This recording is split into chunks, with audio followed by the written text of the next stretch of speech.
नमस्कार, मैं हूं आपके साथ आहाना पुंज। 13 दिसंबर की तारीख छत्तीसगढ़ के लोगों को जरूर याद होगी। जी हां, क्योंकि ये वो तारीख है जब 2023 में मुख्यमंत्री के तौर पर विष्णुदेव साय ने शपथ ली थी। ये वो तारीख है जब कांग्रेस की सारी उम्मीदों पर पानी फिर गया था। ये वो तारीख है जब हमने बनाया है, हम ही संवारेंगे के नारे के साथ प्रदेश में आई बीजेपी सरकार। ये वो तारीख थी जब बीजेपी ने एक बार फिर से सत्तासीन यहां पर होती है बीजेपी, और इस मौके पर हम चर्चा भी करेंगे सरकार का एक साल कितना सफल, कितने सवाल पर।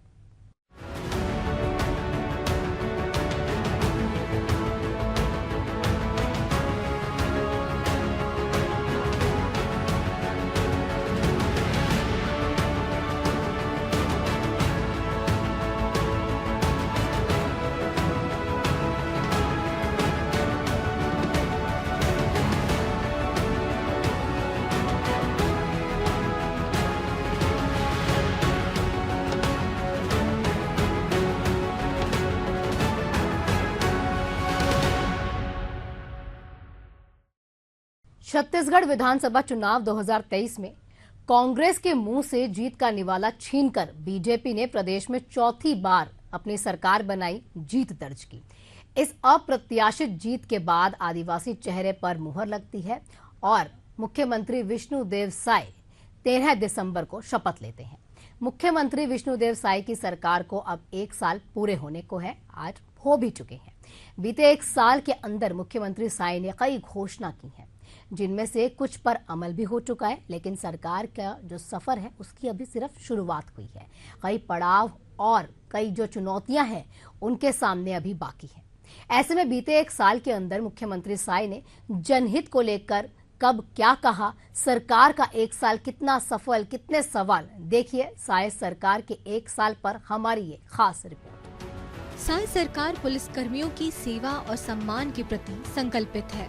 पुलिस विभाग और बैंकों के मध्य MOU किया गया, जिसके तहत पुलिस अधिकारी और कर्मचारी विपरीत परिस्थितियों में उच्च शिक्षा, चिकित्सा और अन्य जरूरतों के लिए इन बैंकों से आर्थिक सहायता प्राप्त कर सकेंगे। हमारे पुलिस के जवान कानून एवं व्यवस्था की स्थिति संभालने कड़ी मेहनत करते हैं। उनकी सुविधा के लिए हम पूरी तरह संकल्पित हैं। इसी कड़ी में आज पुलिस विभाग ने 8 बैंकों के साथ MOU किया है। इस MOU से खाता धारक पुलिस अधिकारी कर्मचारियों को विपरीत परिस्थितियों में भी अतिरिक्त आर्थिक सहायता बैंक की ओर से प्राप्त हो सकेगी। इस MOU के माध्यम से बच्चों की उच्च शिक्षा, शादी या दुर्घटना, विकलांगता जैसी स्थिति में अनुबंध के अंतर्गत बैंकों द्वारा आर्थिक सहायता दी जाएगी। छत्तीसगढ़ पुलिस हर दिन साइबर अपराधियों पर नजर रख रही है और उन पर कड़ी कार्रवाई कर रही है। मुख्यमंत्री विष्णुदेव साय सरकार की आम जनता से अपील है कि आपकी सतर्कता और हमारी सजगता से ही साइबर ठगी का सबसे बड़ा तोड़ है। इसी दिशा में महत्वपूर्ण कदम बढ़ाते हुए प्रदेश के पहले साइबर भवन का उद्घाटन किया गया। जागरूकता अभियानों में छोटी छोटी सावधानियों की अहम जानकारी दी जाती है, जैसे अज्ञात लिंक को क्लिक नहीं करना, अनजान फोन कॉल नहीं उठाना, अज्ञात व्यक्तियों से OTP साझा नहीं करना। ये मामूली सावधानियां नहीं रखने के कारण लोग साइबर ठगी के शिकार हो जाते हैं। मैं पुलिस विभाग के साइबर सेल से जुड़े लोगों की प्रशंसा करना चाहूंगा। हर दिन पुलिस साइबर अपराधियों को ट्रैक कर रही है। परसों ही की बात है, हमारी पुलिस ने क्रिप्टो करेंसी शेयर ट्रेडिंग के बहाने ठगी करने वाले गिरोह को पकड़ा है। इनकी गिरफ्तारी पुणे, मुंबई, नासिक जैसे जगहों से की गई है। यह छत्तीसगढ़ पुलिस की सजग कार्रवाई का एक उदाहरण है। अपराधी कहीं भी छिप जाएं, हम उन्हें ट्रैक कर लेंगे। साइबर अपराध चूंकि तकनीक पर आधारित होते हैं, इसलिए साइबर अपराधियों के लिए दुनिया के किसी भी लोकेशन में बैठकर अपराध करना आसान होता है। ऐसे में उन्हें ट्रेस करने की चुनौती बहुत बड़ी होती है। ऐसी परिस्थितियों में साइबर अपराधों को रोकने के लिए जागरूकता अभियान सबसे ज्यादा अहम होते हैं। मुझे खुशी है कि प्रदेश में साइबर जन जागरूकता अभियान का सफलतापूर्वक क्रियान्वयन हो रहा है। अक्टूबर महीने में ही हमने 410 कार्यक्रम जागरूकता के किए हैं, जिसके माध्यम से हम 23 लाख लोगों तक पहुंचने में सफल हुए हैं। जागरूकता साइबर अपराधों को रोकने का सबसे महत्वपूर्ण कदम है। आज का ये दिन छत्तीसगढ़ के लिए एक ऐतिहासिक दिन होगा कि पहला साइबर भवन का हम लोग यहां पर उद्घाटन कर रहे हैं। मैं आप सभी को बहुत बहुत बधाई, शुभकामनाएं देता हूं। और आप सभी जानते हैं, साइबर अपराध आज के समय की सबसे बड़ी चुनौती है। इससे निपटने के लिए राज्य सरकार लगातार पुलिस तंत्र को सक्षम बना रही है। आज राज्य स्तरीय साइबर थाना भवन का उद्घाटन इसी कड़ी का एक अहम हिस्सा है। बच्चों के उज्जवल भविष्य के लिए संकल्पित साय सरकार ने पीएम श्री योजना की शुरुआत की है। किसानों के हित के लिए समर्पित सरकार ने प्रति एकड़ 21 क्विंटल और 3100 रुपए प्रति क्विंटल की दर से धान खरीदी कर रही है और उनकी आर्थिक समृद्धि के लिए हर संभव प्रयास जारी है। वहीं रायगढ़ के किसान भाइयों ने धान से तौलकर मुख्यमंत्री का स्वागत किया है। स्कूल में हर तरह से अच्छा वातावरण बने, भवन अच्छा हो, शिक्षा का गुणवत्ता बढ़े, वहाँ शिक्षकों की समुचित व्यवस्था हो, इसके लिए पीएम श्री योजना भारत सरकार का है और हमारे प्रदेश में भी उसका लाभ मिल रहा है।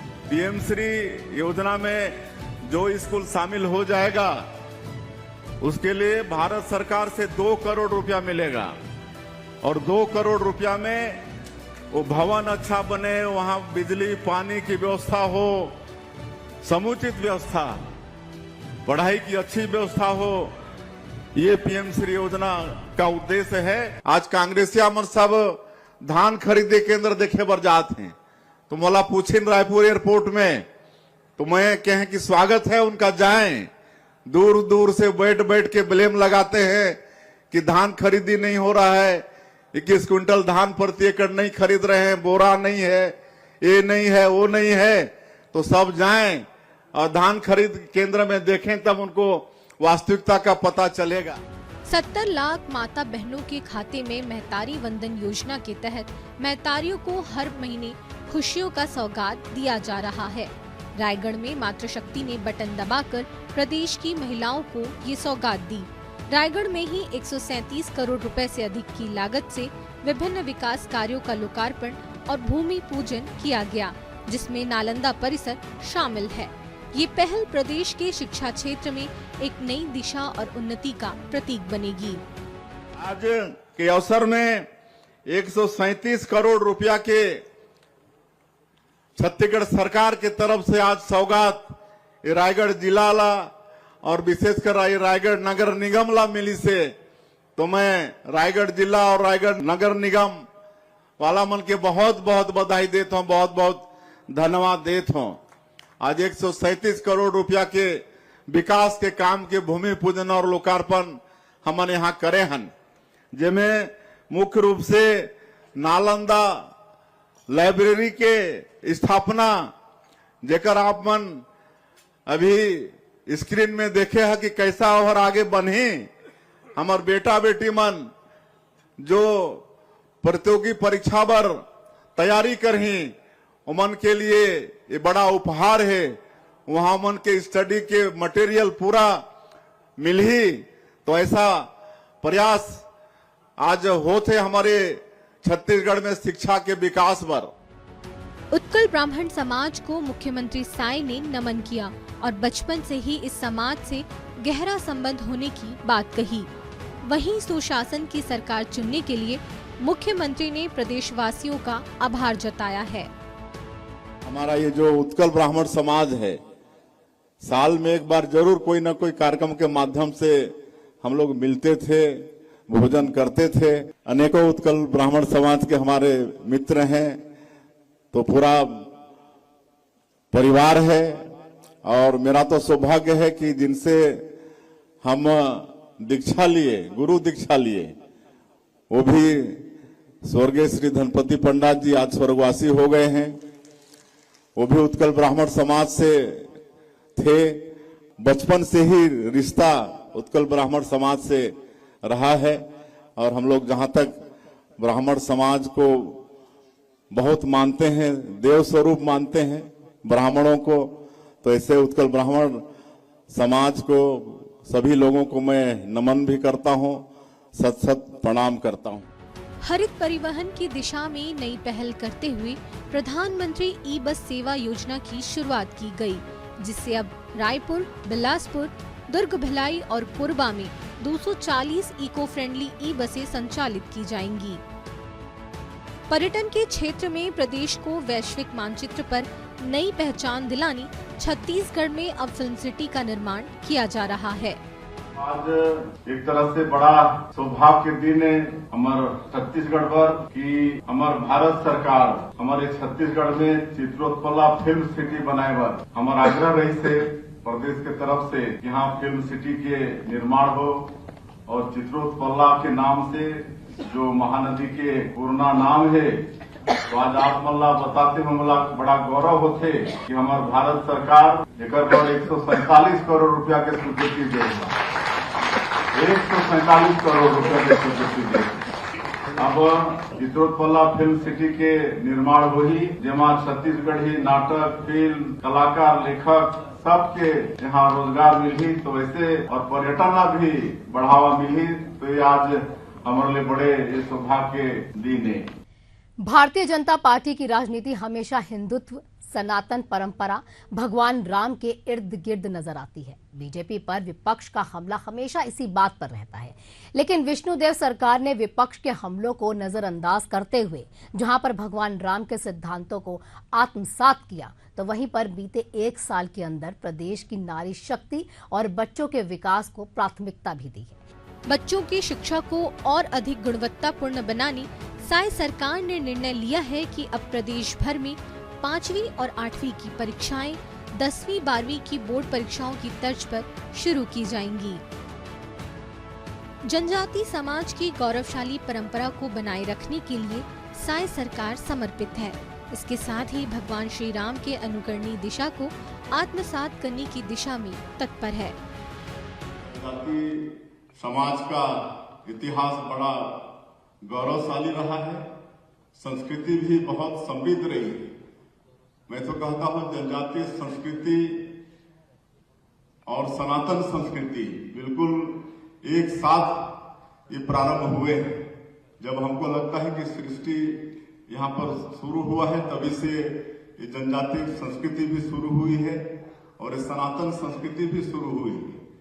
जिस तरह से आप देखते हैं त्रेता युग में सनातनी संस्कृति के आराध्य भगवान राम रहे, तो आदिवासी संस्कृति के भी आराध्य भगवान राम रहे।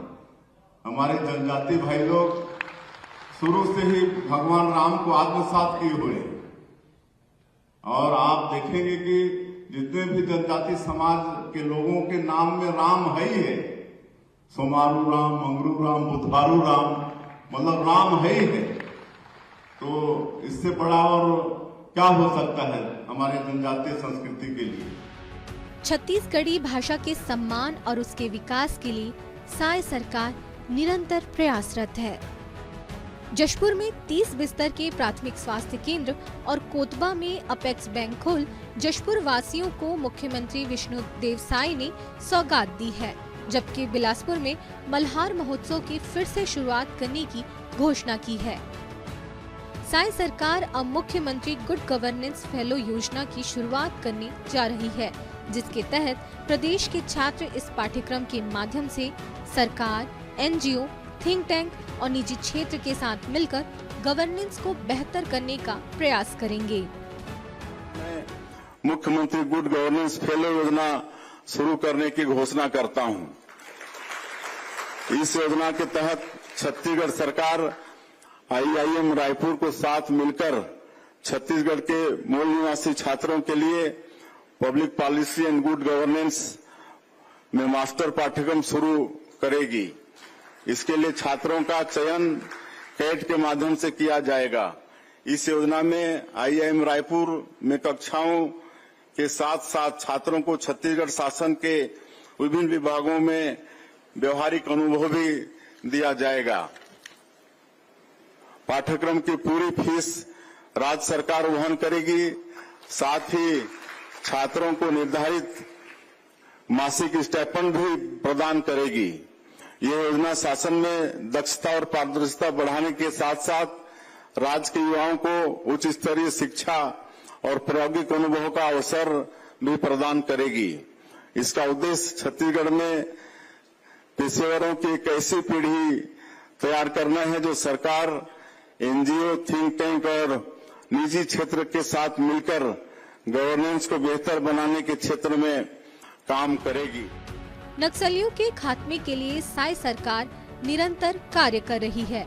वहीं बस्तर क्षेत्र में शांति के लिए सरकार हर दिशा में कार्य करने को तत्पर है और नक्सलियों के खिलाफ लड़ाई में जवानों के शौर्य और समर्पण को सलाम है। छत्तीसगढ़ में निवेशकों के लिए साई सरकार ने ऑनलाइन सुविधा वाला रेड कारपेट तैयार किया है। राज्य की नई औद्योगिक नीति 2024-30 को विकास के नए आयामों तक पहुंचाने सरकार प्रयासरत है। इसके साथ ही प्रदेश की बेटियां देश प्रदेश की सुरक्षा में पूरी तन्मयता से तत्पर है। बस्तरिया बटालियन की जवान प्रमिका दुग्गा से CM की मुलाकात की झलक देखिए। पिछली कांग्रेस सरकार के कार्यकाल में भ्रष्टाचार का बोलबाला था। कोयला, रेत, शराब, DMF की राशि, महादेव ऐप जैसे कई घोटाले प्रदेश में हुए। लेकिन अब साई सरकार भ्रष्टाचार के खिलाफ जीरो टॉलरेंस की नीति अपनाते हुए दोषियों पर सख्त कार्रवाई कर रही है। CGPSC घोटाले के प्रत्येक दोषी को कड़ी से कड़ी सजा देने साई सरकार संकल्पित है। इसलिए इस बड़े घोटाले की जांच को सरकार ने CBI को सौंपा है। छत्तीसगढ़ के हमारे बेटा बेटियों से वादा किए थे कि छत्तीसगढ़ में अगर भाजपा की सरकार बनती है तो CBI PSC घोटाले की जांच CBI करेगी और कोई भी दोषीदार बक्से नहीं जाएंगे। और कल ही जो PSC के चेयरमैन थे उनको गिरफ्तार की है। प्रदेश के नागरिकों की खुशहाली और विकास के लिए पूर्णतः समर्पित साई सरकार श्री राम लला दर्शन योजना की तरह अब तीर्थ दर्शन योजना की शुरुआत करने का निर्णय लिया है। 800 राम भक्त यहाँ से सरकारी खर्चे में भगवान राम का दर्शन करने के लिए जाते हैं और मैं सबको पूछता हूँ कि कैसी व्यवस्था है सरकार की, तो बड़ा तारीफ करते हैं कि हम लोग स्वयं भी शायद जाते अयोध्या भगवान राम का दर्शन करने तो ऐसा व्यवस्था नहीं पाते। तो ऐसी व्यवस्था सरकार कर रही है और मुझे बताते ही और हर्ष हो रहा है कि जो डॉक्टर रमन सिंह जी मुख्यमंत्री थे, 15 साल हमारी सरकार थी, उस समय तीर्थ यात्रा योजना भी सरकार चलाती थी। तो अभी पिछले कैबिनेट में उसको फिर पास कर दिए। अब रामलला दर्शन योजना के साथ साथ तीर्थ यात्रा योजना भी सरकार प्रारंभ करने जा रही है। रामलला दर्शन योजना में राम भक्त सिर्फ अयोध्या जा पाएंगे, लेकिन ये तीर्थ यात्रा योजना में 60 साल के ऊपर के जितने भी हमारे माता पिता वृद्ध हैं, सबके लिए वो कहीं भी जाना चाहेंगे, उनकी इच्छा के अनुसार हमारे देश में जो भी तीर्थ हैं, धार्मिक स्थल हैं, उनकी इच्छा के अनुसार उनको सरकारी खर्चे में भेजा जाएगा। वहाँ मतलब उनको दर्शन करा के लाया जाएगा। नवाचार के माध्यम से युवा रोजगार के लिए साई सरकार प्रयासरत है। वहीं IIT के साथ मिलकर अत्याधुनिक IT पार्क की स्थापना पर कार्य करना शुरू किया जा चुका है। आमतौर पर सरल और सहज नजर आने वाले मुख्यमंत्री विष्णुदेव साय कामकाज और प्रदेश के विकास को लेकर सख्त और गंभीर होते हैं। इसकी बानगी प्रशासनिक गलियारों में देखने को भी हमेशा मिलती है। इससे ये प्रतीत भी होता है कि CM साय जनता के प्रति जितने उदार हैं, प्रशासन को लेकर उतने ही तेवरदार हैं। हालांकि विपक्ष के नजरिए से विष्णुदेव सरकार के कामकाज का रवैया मध्यम गति का है, जबकि प्रदेश में डबल इंजन की सरकार होने का भरपूर लाभ प्रदेश के लोगों को मिलना चाहिए। बहरहाल विष्णुदेव सरकार का रोड मैप आने वाले सालों के लिए क्या होगा, ये अभी भी गर्भ में है, जिस पर चर्चा हमेशा होती रहेगी। फिलहाल हमारी खास पेशकश में तो इतना ही। मुझे दीजिए इजाजत। नमस्कार।